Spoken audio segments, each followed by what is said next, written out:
Hi, I'm Kayla, the BookTube Turtle, and today I'm doing my April 2022 wrap-up.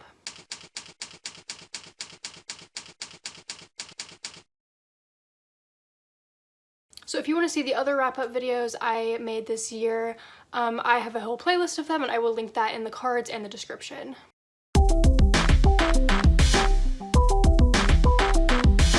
So I read 4 books this month. The first was The Mysterious Benedict Society by Trenton Lee Stewart.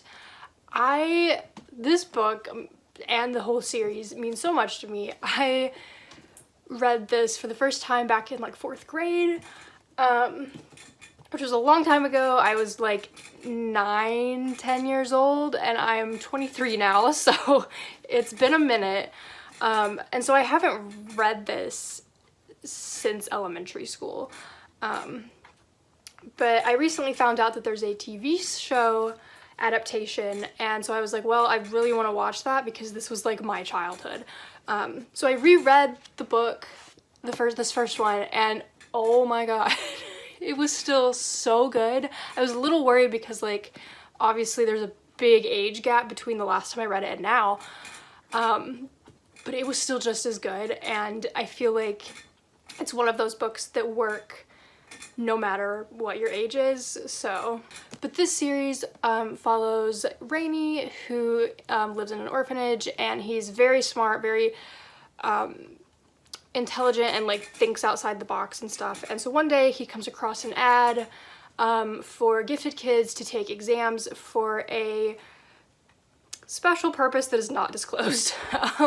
So he goes and takes these weird tests. They're very strange, very unusual, and when it comes down to it, he and 3 other kids are the only ones who pass out of all the kids that took these tests. So then they are let in on what is actually going on, and are basically going to be sent to this like private boarding school type thing for gifted kids undercover, because some stuff that's going down is originating from this place. This was not a good description at all, but I literally say this every time I try to talk about a book. I'm just like, that wasn't a good description. Anyway, it's really, really good.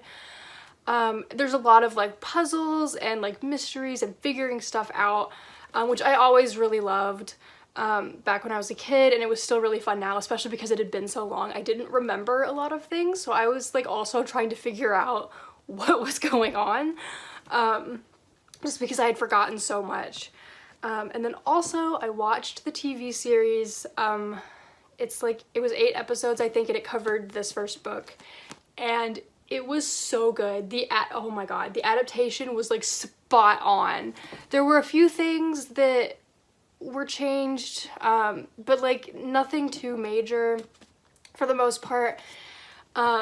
And it was just a really well done adaptation, and I'm very excited because they're doing a season 2 that I'm assuming is going to cover the second book, and it's just exciting. This is like, this was my childhood, and it was really exciting to revisit it.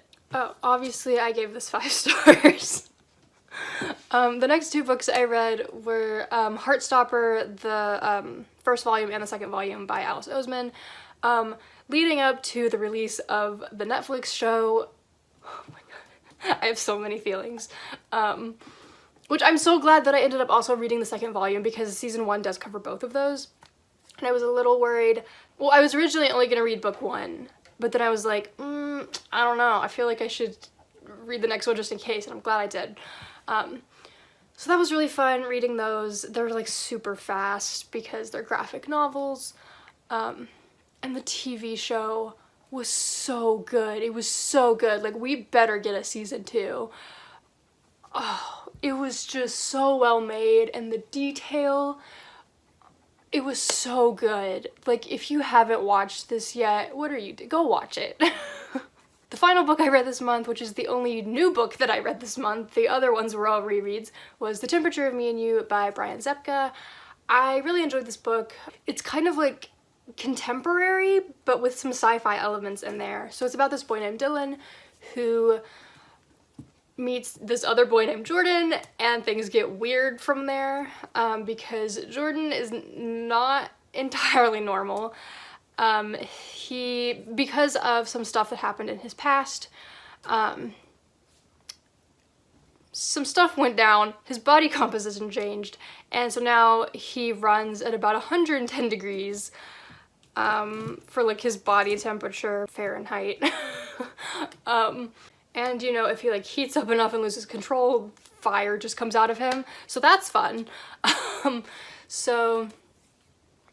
the story really kind of kicks off and gets going when Jordan accidentally transfers his powers to Dylan, so now they both have weird stuff going on, and they're trying to figure out what's going on with them, how to control what's happening to them, and also evading this organization who has been hunting Jordan down because they are kind of the cause of all the stuff going on with him. So yeah, it was really good. I really enjoyed this book. I did give it 4 stars instead of 5 because I did feel like some parts of it were kind of rushed, and I wanted a bit more from certain aspects of the book. Mainly like this organization that's coming after them. I feel like we don't really get as many answers as I would have liked, especially because as far as I know, this is a standalone book. Like if there was a sequel, or if there was going to be a sequel, I feel like this would totally be fine. Which if there is going to be a sequel, like I will absolutely read it. But yeah, I really love the characters. They were really funny and relatable, and it was just a good time. The sci-fi elements were really cool. I just wanted more answers in the wrap-up of the book. It was still really good, and I really recommend it.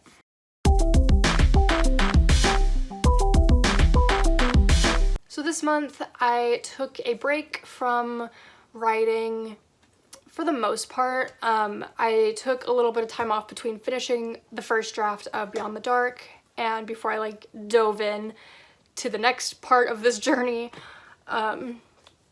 So that was nice, even though it was frustrating because I was constantly like, I want to work on my book, I want to work on my book. But I held out. I made myself wait. I think it was actually a little bit over a week before I like did start working on it again, which was good because that's what I had planned. So then I read through the entire draft, making like notes as I went chapter by chapter about things that needed to be fixed, added, changed, whatever. It's a mess, it's fine. And then at the end of April, like towards like the last few days, I did start the second draft of the book, which I am so excited about. I'm so ready to make this book better because my first drafts do tend to be kind of a disaster, because I'm just figuring out the story as I go.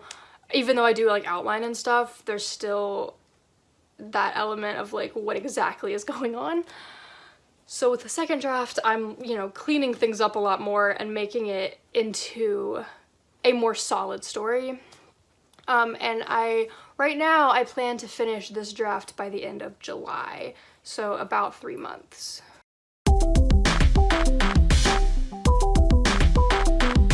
So I've been kind of sporadic with my YouTube updates lately. I don't know if you could tell.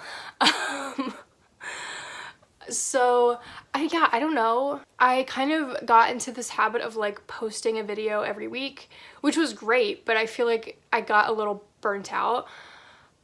Just because like that's something on top of all the other millions of things I'm trying to do. So I got a little burnt out, and when that happened, I just like stopped posting altogether for a little bit, which has not been as long as the breaks I've taken before. It was like a few weeks instead of like half a year.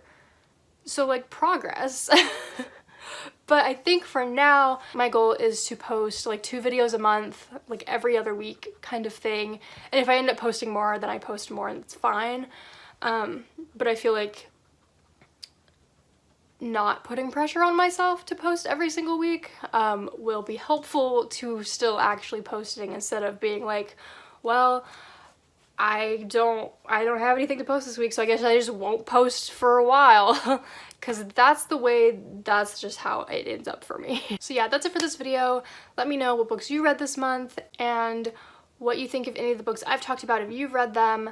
Also, if you've watched Heartstopper, please let me know what you think, because So yeah, if you enjoyed this video, be sure to like, comment, and subscribe. Bye.